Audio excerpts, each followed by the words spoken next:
Hi friends, welcome to Hariom consultants. Hope everything is fine at your and.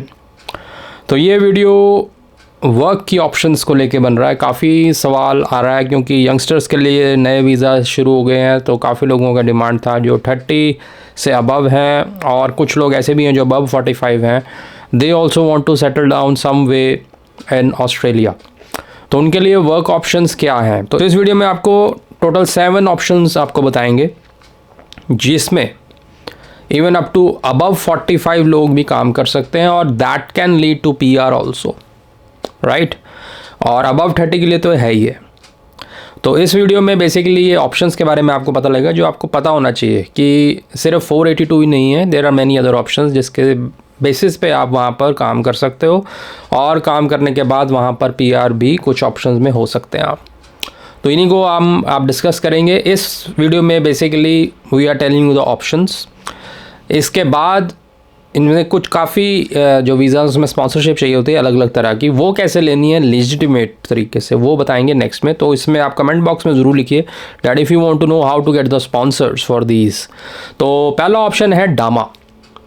इसको designated area migration agreement कहा जाता है full form में। This is a very great option. जो above 30 हैं, above 45 हैं, age limit नहीं है इसमें, बट अबव 55 को नहीं कंसीडर करते, but it is a good age group. तो जो लोग अबव 30 हैं और बिलो 55 हैं वो इसमें अप्लाई कर सकते हैं।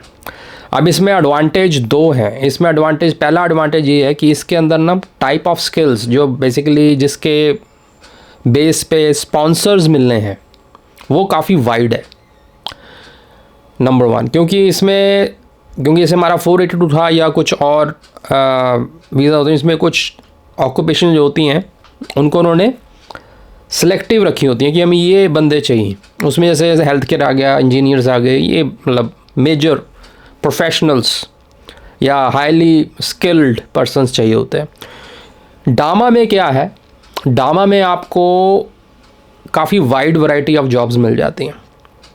नंबर 2, इसमें एज का रिलैक्सेशन है। And number 3, because of wide variety of jobs, इसमें जो फेयर वर्क रेट से थोड़ा सा आपको जो थ्रेशोल्ड वर्क पे रेट है 10% के आसपास कम मिलता है, but as compare to Indian and other it is not that much less. तो कंपैरेटिवली एशियन कंट्री से आप अच्छा ही करेंगे वहाँ पे, राइट। तो इसके लिए चाहिए क्या होता है, इसके लिए आपको इसी के डामा से रिलेटेड डामा अप्रूव्ड स्पॉन्सर्स चाहिए होते हैं। तो इसके लिए हम आपको लिंक दे देंगे नीचे डिस्क्रिप्शन में, जो कि अप्रूव्ड है। तो अब इनसे स्पॉन्सरशिप कैसे लेनी है, that is the subject of next video. इसमें हम आपको सिर्फ ऑप्शन बता रहे हैं कि ये ऑप्शंस अवेलेबल हैं जिसके बेसिस पे आप कर सकते हो। तो पहले हमने ऑप्शन बता दी DAMA, designated area migration arrange agreement. तो इसमें के तहत कई तरह की जॉब्स जो कि जिसमें स्किल लेवल भी नहीं रहते, जैसे वायरिंग करनी है कहीं, राइट। कुछ टेबल जॉब्स हैं, ऐसी जॉब्स होती हैं जो कि बेसिकली सीनियर मतलब अब 45 भी कर सकते हैं। So that is the beauty and great opportunity under this scheme to settle down in Australia, right. तो this was and one thing more, ये जो डामा है ये स्पेसिफिकली रीजनल एरियाज़ को टारगेट करता है। ये आप दिमाग में ज़रूर रखिए। Don't think of Sydney, don't think of Melbourne, but think of regional areas, क्योंकि रीजनल एरियाज़ में ही wide variety of jobs available रहती है। तो ये बेसिकली टारगेट रीजनल एरियाज़ को ही करता है। तो second option is global talent visa. अब कहने को तो ये कहेंगे कि हमारे में टैलेंट नहीं है, ऐसा नहीं कि कोई बहुत ही बड़ा एक्टर चाहिए इसमें। ग्लोबल टैलेंट वीज़ा कैटर करता है उन प्रोफेशनल्स को जो कि काफ़ी एक्सपीरियंस्ड हैं। अब इसमें इंजीनियर्स भी आते हैं, इसमें हेल्थ वर्कर, जैसे कोई डॉक्टर है काफ़ी एक्सपीरियंस्ड है, he wants to settle down in Australia, right, and he has good amount of experience, और उस एक्सपीरियंस को शो करने के लिए he has many publications, he has many awards. तो मतलब ये चीज़ें आपकी प्रूवन होना चाहिए। उसी तरह अगर कोई साइंटिस्ट है, उसकी बहुत सारी पब्लिकेशंस हैं, काफ़ी टीचिंग एक्सपीरियंस, रिसर्च एक्सपीरियंस है in the form of grants, in the form of papers. तो ये अगर चीज़ें आपकी CV में हैं और आप इन एरियाज़ में से हैं, जैसे कि फूड टेक्नोलॉजी हो गया, एग्रीकल्चर टेक्नोलॉजी हो गया, साइंटिस्ट हेल्थ साइंसेज हो गया, डिजिटल टेक्नोलॉजी में, इंफॉर्मेशन साइंस में, फाइनेंशियल सर्विसेज में, फिनटेक में आपका बहुत अच्छा एक्सपीरियंस और सीवी बहुत बढ़िया, काफ़ी क्वालिफिकेशन एक्सपीरियंस अच्छा है। एजुकेशन के अंदर तो ऑलरेडी हमने, जैसे टीचर हैं आप, काफ़ी एक्सपीरियंस है आपको, काफ़ी अवार्ड्स मिले हुए हैं, national awards, international awards, fellowships मिली हुई हैं। तो ऐसा अगर आपका सीवी भरपूर भरा हुआ है, means you have lot of achievements in your career, then you come under this global talent visa. अब इसको लेना कैसे है, मतलब लेने वाला पार्ट नेक्स्ट वीडियोस में आएगा। तो जिस भी वीज़ा के बारे में आप डिटेल जानना चाहते हैं कि इसको कैसे एक्वायर करना है, अब इसके लिए एक EOI फाइल किया जाता है, एक्सप्रेशन ऑफ इंटरेस्ट। तो वो मतलब डिटेल्स के लिए वीडियो नहीं है, इसमें हम आपको ऑप्शंस बता रहे हैं। तो इसमें अगर आप इंटरेस्टेड हैं और आपको लगता है कि you cater to this category, then write a comment below and we let you know how to get this visa. But इसमें ये ज़रूर है कि आपको कोई वो 30 मार्क या सेलिब्रिटी होने की ज़रूरत नहीं है। Global talent visa cater to those persons who are highly experienced and their experience is evidenced by their publications, their CV, their achievements, their fellowships, their awards, education experience, right? तो this is, so next option is जो आप सबको मालूम है, जिसके बारे में बहुत ठगी की जाती है, 482, जिसको आजकल स्किल इन डिमांड वीज़ा भी कहा जाता है। सो 482 वीज़ा में स्पेसिफाइड जॉब्स हैं, जैसे इसके बारे में आपको सबको मालूम होगा, 482 की काफ़ी लोग बात करते हैं। तो basically it is a work visa for 4 years। इसमें बेसिकली स्पॉन्सर चाहिए एंड इसमें एज का भी इसमें भी मैटर नहीं करता कि अगर आप इस पर्टिकुलर एज के होगी तो नहीं अप्लाई कर सकते, आप कर सकते हैं। बिलो 55 अगर हैं तो no problem. The only thing is you should have proper employer. तो how to get the employer, this is the subject of next video. तो इससे रिलेटेड अगर आप पूछना चाहते हैं सो प्लीज़ कमेंट बॉक्स में लिखिए। तो जितने भी हम आपको ऑप्शन बता रहे हैं, जिसके बारे में सबसे ज़्यादा इंक्वायरी होगी, उसका वीडियो डिटेल में हम रिलीज़ करेंगे। तो next category is 186 visa. Basically 186 is a permanent visa and it is known as, this is basically employer nomination scheme visa। इसको direct entry stream भी कहते हैं। इसमें होता ही है that you already have experience in and in specific field which is in the list of the that required fields में, and sponsor is ready to nominate you। इसमें nomination बहुत important रहता है। बेसिकली होता ही है, जैसे अगर आपने 482 पे किसी एम्प्लॉयर के पास काम कर लिया and he is very happy with your performance and you are below the age of 45, then he can nominate you for this direct entry stream. तो इसमें होगा क्या, इसमें आपको सीधा सीधा PR मिल जाएगी ऑन शोर में। So it is a very good option but only for those who are already on the 482 या जिनके पास एक्सपीरियंस है ऑस्ट्रेलियन का। So this is another option to be there in Australia, right.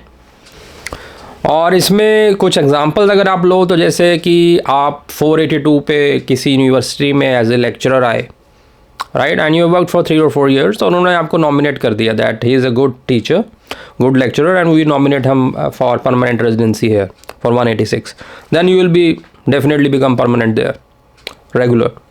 उसी तरह अगर आप कोई साइंटिस्ट हैं and you are there for some research project for 2 or 3 or 4 years and then वही इंस्टीट्यूट आपको नॉमिनेट कर देता है as a scientist for 186 direct stream, then you again become a PR, right.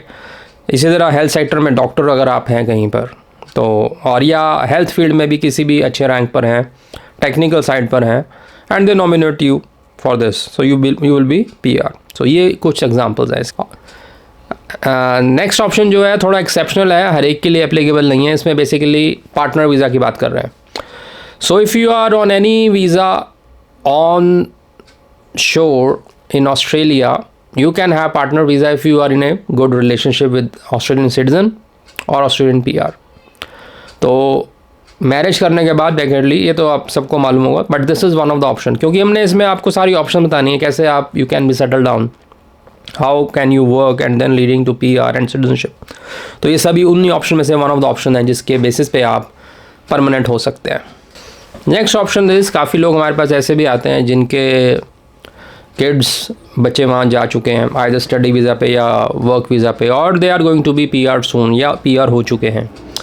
तो पेरेंट वीज़ा की बात कर रहे हैं, तो पेरेंट वीज़ा के ऊपर अगर आपकी एज काफ़ी ज़्यादा हो चुकी है, इवन अबव 45 हो चुकी है, स्टिल यू बिकम PR और you can work full time if you want to, और just you want to stay in Australia, parent visa एक ऑप्शन है।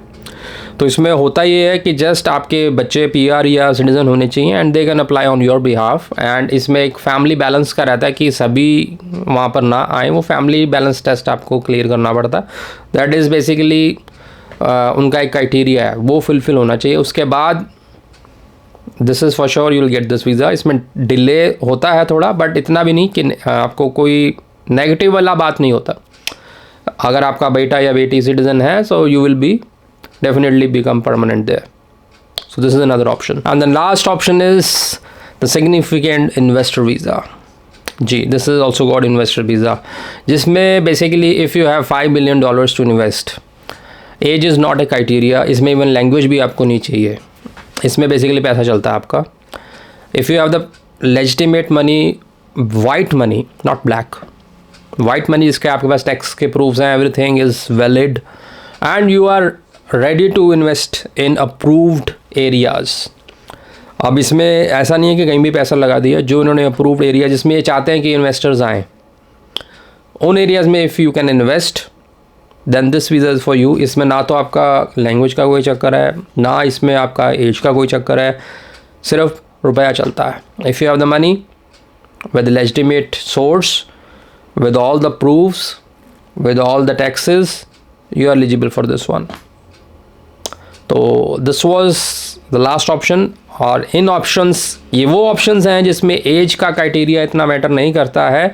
कुछ में अबव 45 भी आप यहाँ पर आके परमानेंट हो सकते हैं, कुछ में अप टू 45 की लिमिट है, but all of these are above 30।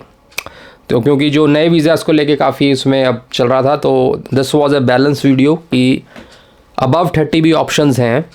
अब इनमें से जिस भी ऑप्शन में आपको डिस्कशन करना है, you want video in detail कि हाउ टू गेट दैट, तो नीचे कमेंट बॉक्स में लिखिए। And if you want to book a slot with us, आपके सामने नंबर फ्लैश हो रहा है, हमारी वेबसाइट फ्लैश हो रही है, just log on to that and book a slot with us, will discuss in detail. Hope आपको वीडियो अच्छा लगा होगा, लाइक शेयर सब्सक्राइब ज़रूर करें। बाकी हम हमारा एक पॉडकास्ट वर्जन भी, अब जिसको ऑडियो सुनना है, तो वो भी हम स्टार्ट कर रहे हैं। मतलब हमारे जो इसका ऑडियो रहेगा वो उस पर रिलीज़ हो जाएगा। कईयों को सिर्फ सुनने की आदत होती है, दे आर फॉन्ड ऑफ और ये पॉडकास्ट का ट्रेंड चल रहा है, तो पॉडकास्ट वर्जन भी हम आप शेयर करेंगे। आप अगर ऑडियो में इंटरेस्टेड हैं, you can listen to that. तो होप आपको वीडियो अच्छा लगा, लाइक शेयर सब्सक्राइब जरूर करें। Thank you very much.